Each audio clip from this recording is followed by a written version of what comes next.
네, 첫 번째 큐브의 키워드는 어떻게라는 키워드를 가지고 왔습니다.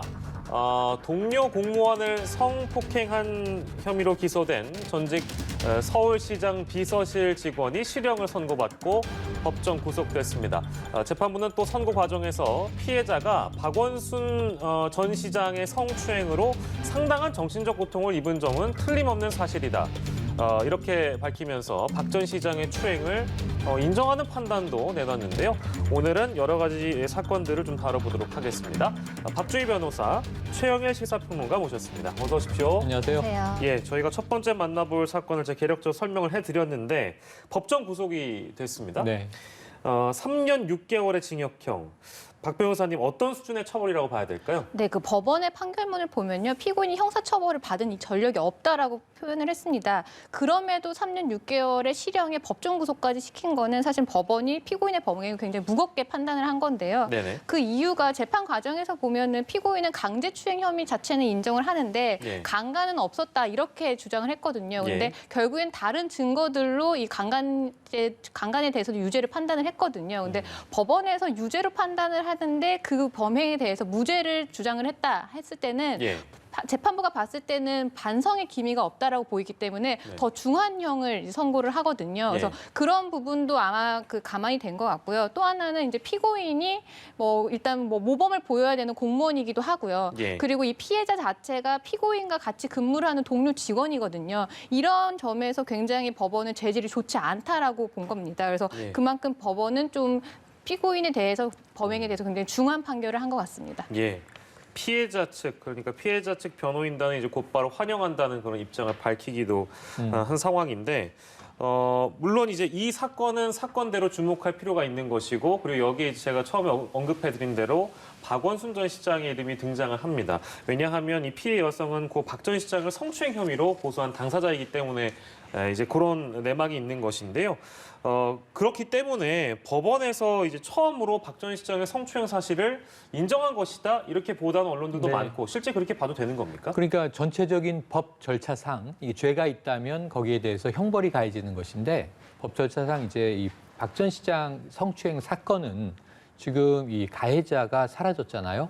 그래서 수사 자체가 예. 공소권 없음, 수사 종결 발표까지 됐습니다. 법정으로 가질 않았죠. 이제 그런 상황에서 피해자는 남고 가해자는 없는 일이 돼버렸는데 지금 이것은 다른 가해자에 대한 사건이에요. 지금 법정 구속이 됐죠. 그런데 이렇게 될 수밖에 없었던 재판의 논리가 있습니다. 그러니까 왜냐하면 이 피해자는 박 전 시장으로부터도 성추행을 당했고 지금 이 피고인으로부터도 성폭행을 당한 상황이에요. 네네. 그런데 이 가해자, 피고인이 자신의 범행의 피해를 인정하지 않은 겁니다. 지금 피해자가 고통을 받은 것은 박 전 시장에 의한 성추행 때문이다. 그러니까 이제 법원에서는 그 사실을 판결에 적시하면서 예. 박 전 시장에 의한 이 성추행으로 고통을 받은 것도 사실이지만 사실이지만 지금 현재 이 재판에서는 이 가해자, 피고인으로부터 성폭행을 당한 것이 명백하고 예. 거기에 의한 고통도 매우 크다. 인정을 한 거죠. 네네. 그 결과 이제 유죄로 인정이 되고 3년 6개월 징역이 떨어지고 네네. 법정 구속이 된 겁니다. 예. 그런데 여기서 격가지일 수는 있으나 박 전 시장의 성추행과 예. 그로 인한 피해 사실이 인정이 되면서 법 절차적으로는 처음으로 박 전 시장의 성추행이 이 인정된 그런 사안이 됨으로써 예. 지금 이 피해자와 변호인 측은 일종의 감사를 표하면서 예. 그래도 다소나마 위안을 얻었다라고 이야기하게 된 상황입니다. 네, 재판에 대한 어떤 내용은 저희가 충분히 두 분께서 설명을 해주신 것 같은데, 근데 어쨌든 이 법원에서 나온 이 박 전 시장에 대한 언급, 그러니까 간접적으로 하긴 했습니다만 이런 어떤 언급을 한 이유는 뭐라고 봐야 될까요? 네, 그 평론가님께서 말씀을 잘 해주셨는데 이러한 내용이 나오게 된 계기 자체가 이 비서실 직원이 이 피해자가 입은 외상 후 스트레스 장애가 본인의 강간 행위로 발생한 게 아니라 예, 박 전 시장으로부터 성추행을 당해서 그거에 대한 스트레스였다. 그렇기 때문에 그걸 주장을 했기 때문에 재판부는 그럼 과연 피해자에게 발생한 이 외상 후 스트레스 장애가 과연 누구의 행위 때문에 발생을 했는지 그 부분을 밝혀야 됐거든요. 그래서 예. 그 밝히는 방법 자체가 피해자가 기존에 정신과 진료를 받았던 이 진료 기록을 문서 제출 명령을 통해서 이걸 받아봅니다. 그래서 예. 그 진료 기록을 보면 피해자가 그 이전에 박 전 시장으로부터 받았던 문자나 아니면 사진 같은 내용에 대해서 굉장히 자세하게 이제 적시가 되어 있습니다. 그래서 이러한 기록을 토대로 이 재판부에서는 그런 사실이 있었다 이렇게 간접적으로 인정을 한 겁니다. 예, 그렇군요. 이 구속된 직원은 박 전 시장을 언급을 하면서 자신 때문이 아니라 정신적 고통을 피해자가 겪은 것이 결국에 박 전 시장 때문이다라고 얘기를 했습니다만 그런 취지의 주장을 재판부는 받아들이지 않은 것입니다. 예, 근데 지금 재판 결과는 이러하고 이제 여러 갈래의 얘기들을 해봤습니다만 피해자에 대한 2차 피해 논란 이게 지금 끊이지가 않는 그런 상황이라서요. 피해자 측도 지금 이 부분을 굉장히 강력하게 호소하고 있는 상황이죠. 맞습니다. 2차 가해를 멈춰달라. 멈추는데 우리 모두 좀 힘을 합쳐달라. 네네. 호소에 호소를 하고 있는데요. 지금 2차 피해를 계속 입고 있는데 2차 가해가 존재하기 때문에 예. 피해자는 피해를 입는 건데 더 걱정은 지금 이 4월 재보선 와중에서 여는 여대로 야는 야대로 지금 제가 보기에는 중요한 대목이 이거 같아요. 법정에서 처음으로 성추행 사실, 박 전 시장의 성추행 사실을 인정했기 때문에 네네. 그렇다면 민주당도 좀 공식적인 입장을 내고 있었던 사실을 인정하고 또 이제 어떤 정당이면 정당, 서울시면 서울시 차원에서 사과도 필요한데 네. 방조 혐의로 기소됐던 사람들은 다 지금 무혐의가 돼버렸거든요. 기소까지 안 갔죠. 네. 수사 단계에서 무혐의가 돼버렸죠. 그래서 이 자체도 또 2차 가해로 볼 수 있는 겁니다. 예, 그래서 예. 이런 부분에 대해서 세 단계가 있는데 첫 번째는 이 민주당 차원에서는 이번 재보선의 문제에 대해서 예. 이 성추행 사실에 대한 인정이 필요하다.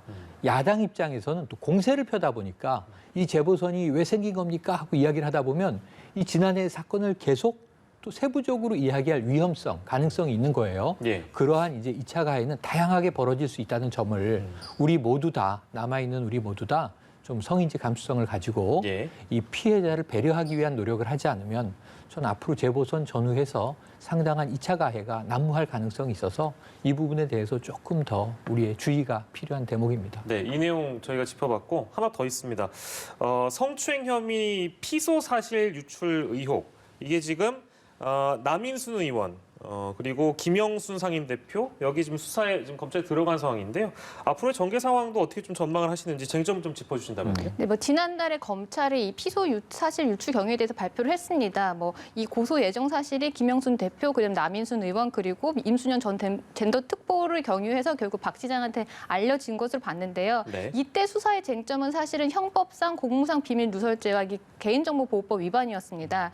그런데 최근에 이제 명예훼손 혐의에 대해서 또다시 이제 고발이 됐는데요. 이 성추행을 당해서 고소할 예정이라는 사실 자체가 이 피해자의 명예를 훼손을 했다라는 겁니다. 근데 이 피해자가 성추행을 당했다는 사실 자체는 피해자의 명예를 훼손할 수 있는 거기 때문에 그 부분에 대해서는 다툼이 크게 없을 것 같은데요. 예. 문제는 이 명예훼손이 성립을 하려면 일단 전파 가능성이라고 해서 불특정 다수 아니면 불특정 다수가 아니라 하더라도 뭔가 많은 사람한테 알려질 것을 알고 이거를 이제 유출을 해야 되는데 근데 밝혀진 사실을 보면은 이 남인순 의원이나 김영순 대표나 임순영 전 대표가 당사자들끼리 전화 통화를 통해서 그 얘기를 서로 전달을 했다라는 건데 이 소수인 사람들끼리 서로 전화 통화한 것 자체가 과연 명예훼손에서 전파 가능성을 인정할 수 있느냐 그 부분이 아마 쟁점이 될 것 같습니다. 예, 알겠습니다.